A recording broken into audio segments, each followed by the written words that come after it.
Let's go a bit beyond with this as well. Going back to a conversation we had a few days ago, when you were talking about a mutual friend of ours, amazing actor, and then how basically all of his acting preparation was essentially black and white mirror. And then one of the things that becomes more and more evident with the whole movement perspective of things is also with the conditions we have now with things like Instagram and YouTube as well, the potential of exposure for ideas and cross-training and whatnot, right? So going beyond what you were saying, I'm not trying to say you shouldn't journal and do your black and white mirror, 100%, but reinforcing this or finding not alternative but complementary avenues to different physical training modes that could benefit that process. I suppose when you see certain practices as a path of liberation as well, that would be inherently there, right? But then if we go beyond through all of the references that we have through like ecstatic dancing, for instance, or reaching a certain state of fatigue that might reveal and give you insight, right? What are your thoughts in exploring all of these ideas as well of the different realms, if you like, from the physical training to support one's black and white mirror work? I would say, like, maybe I'll change my mind tomorrow. If it's going to help, do it. Right. If it's going to do, no harm, do it. There's so many tools that have been developed over, millennia for ways to break beyond the habitual confines of the reactive mind and body and emotions. So, some of them, one, for example, that I've explored a fair bit is shaking medicine.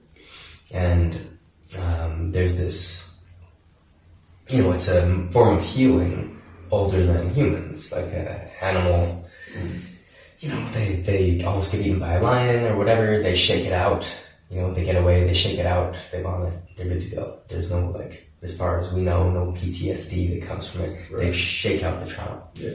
And so there's plenty of accounts, especially in Africa, some of the various Bushman tribes who shake out illness, and they have a ceremony once a week where they shake their chief shamans, their powerful shamans, past what they call, I might be butchering the pronunciation, but it's nom or something like that. Mm-hmm. And they share this energy with the other people who want to be part of this ceremony, and whoever they share it with, there's so much energy that they start shaking. And from that's the yang side of that practice. Once all that energy has shaken everything out, they go into trance and they'll just drop and sit. And they're not trying to meditate. That's just what happens. And they go very, very deep, and they have some very potent lessons they bring down from, I think they call it like a golden rope, essentially Jacob's ladder type of thing. There's like an ostrich egg or something that has information for them, but we all use our environments for spiritual stuff to display itself through. So that's like one example of a physical activity that can have some really potent effects on healing or on maybe balancing some different issues and elements. So you can use the body as a tool, a gateway in. I often say that Tai Chi is a gateway drug for meditation, because you're moving the body slower and slower. So with that starts to drag your mind slower and slower and slower. And with that comes that transformation into the astral sense as you start to release on time. And you can take that further and further and further. But the body there is being used as a tool to touch a mental reality and an energetic reality that you're not used to. Once you have touched that, though, you want to be able to abandon the physical anchor for it. Abandon the need for slow movement. Abandon the need for shaking. Abandon the need for ecstatic dance.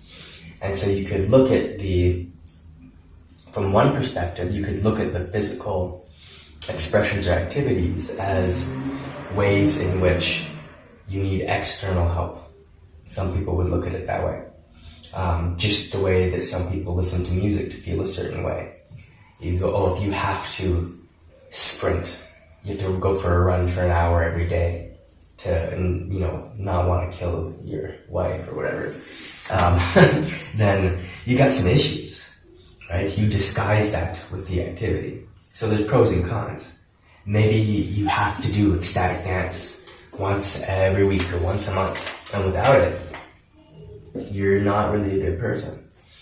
Okay, well, it's clearly helpful for you, but you gotta look into it. Why is that helpful for you? What's happening when you do it? And why can't you do it in the absence of that particular stimuli? If you need the external conditions to be the same all the time to get a particular result, you have no sense of agency over that state. So, that would apply to anything. I have a friend who trained martial arts, so intense for so many years, had some health issues, had to stop doing 8 hours a day worth of physical movement. Suddenly he wasn't swimming in dopamine and serotonin. Mm-hmm. Within a few months was on, anti-anxiety and anti-depression medications. And so there was a clear reliance on this particular activity and that amount of physical expression that presented some really awesome, massive stores of some cool chemicals. And in the absence of that, boom, just awful. So I would absolutely explore whatever you want to explore. Again, as long as it's, safe and you're not harming yourself or other folks, and see what you get out of it, and then find out the internal mechanisms of what's happening, and make sure that you can, choose to bring that up if you want to. And then you have agency over it, and you can then go and engage in the activity freely. You can do it in the absence of craving and aversion. Absence of craving for the activity, and absence of aversion to what you would experience if you didn't do the activity. Same with drinking a cup of coffee. Do you need it, or can you just drink it? Can you not engage in the activity, or do you absolutely need it?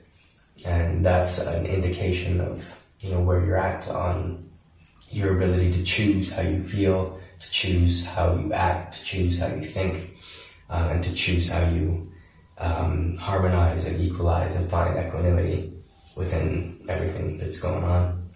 And in terms of journaling, which you mentioned, can be really useful. It can also be a massive waste of time. If you're journaling about your terrible experiences and that you're running through your head and how much they make you feel bad and all this stuff, you start to cement it. Whatever you place the mind on, that thing grows. So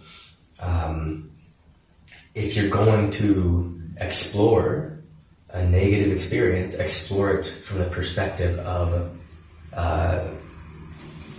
releasing on it. Can you, with every word that you write, can you dissolve that experience, the emotional imprint of it, the astral imprint of it, deeper and deeper and deeper, to the point where you're free of any attachment to it? Or maybe you journal the positive stuff that's going on.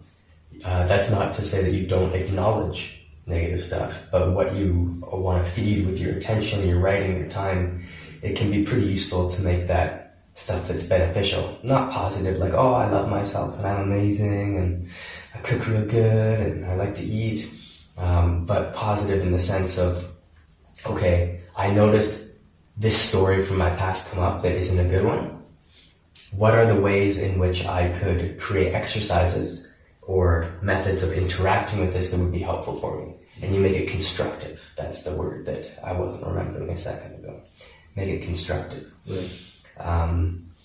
And then, when it comes to that black and white mirror, again, make it constructive. Recognize, be absolutely ruthlessly sincere in your perceptions.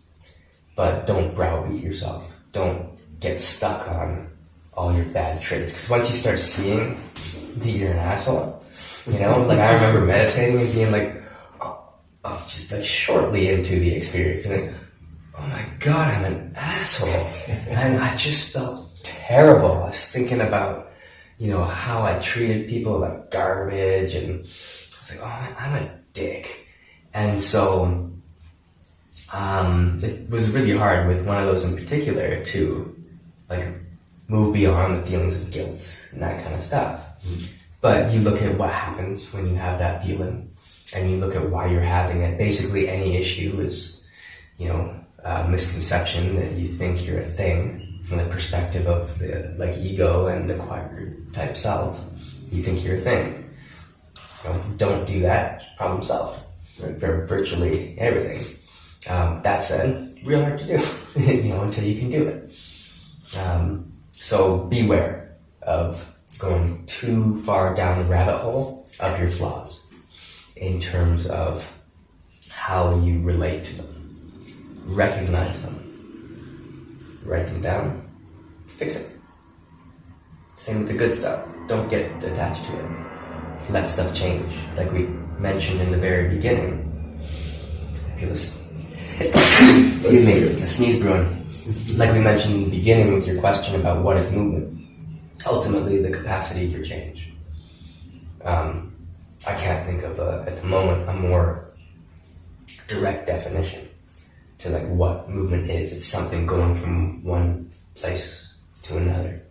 And if something is still, there can't be stillness without a bunch of movement, because you wouldn't recognize the stillness. So for there to be any recognition, there has to be contrast.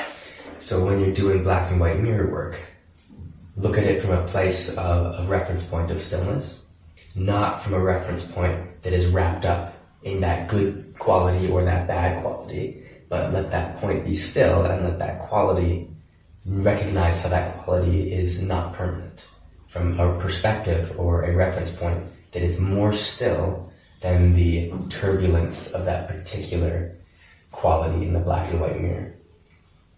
I think that can be helpful.